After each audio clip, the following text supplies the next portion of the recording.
And now, back to the action with round number 3. Ladies and gentlemen, welcome back to round number 3 of Combat Sports Live. We've got Matt Mitrione on the phone. Matt, how you doing? What's kicking, chicken? You're in the nutrition business, is that right? Yes, sir. Could you tell me a little bit about your nutrition company? Yeah, absolutely. When I got out of the NFL, I started with a sports nutrition company called Eden. E for engineering, D for design, and N for nutrition. So, and the website's whatyourEating.com. But I always took, some kind of a supplement, whether it would be, Mileplex or Muscle Milk or whatever it was. But I never really saw very much benefit from it, and I didn't understand why I was taking it, and I never understood that, how can this one product or this one supplement be good for pre-workout, post-workout, middle of the day, nighttime, middle of the night, blah, blah, blah. I never understood that, because products are marketed, especially like certain larger name products are marketed for, any time of the day you said, this is perfect for before and after workouts. Well, I knew that couldn't have been correct because I know a little bit about the body and know that, when you work out, pretty aggressively, you're going to become anaerobic, which means you're not an oxygen deficit. A byproduct of becoming anaerobic is that you become catabolic. Right. Well, catabolic is what you don't want in your body. You want to be anabolic, so you're building muscle versus tearing it down. So the best way to get your body back to being anabolic is by causing an insulin spike. And I knew that just from reading and things. So it kind of didn't make sense to me how something that doesn't have any carbohydrates in it, or it does have carbohydrates, it's fructose or sucrose, that would be ideal for your body pre and post and before bedtime. It never made sense. But I never had the time to kind of dig into it. So once I got released from the NFL, I really started to pay attention to what was on the shelves, and I never found anything I liked. And I was tired of having to kind of go through the NFLPA to find out, hey, is this product legit?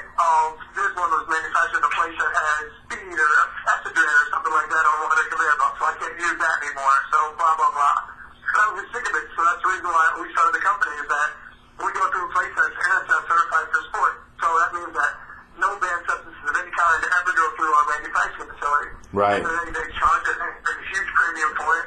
But we're going to say that because I don't want my athletes ever to have any concern of they're going to get popped for a test when they're being as legit as possible. That's very important when you're talking about professional sports. I mean, that, you never have to worry about maybe a substance that is in your body that could be mistaken for another. It could completely derail an athlete's career. No, absolutely do. But one of our biggest spokespersons, we don't pay him, but one of our biggest names is Jason Worth. He's a Major League Baseball All-Star.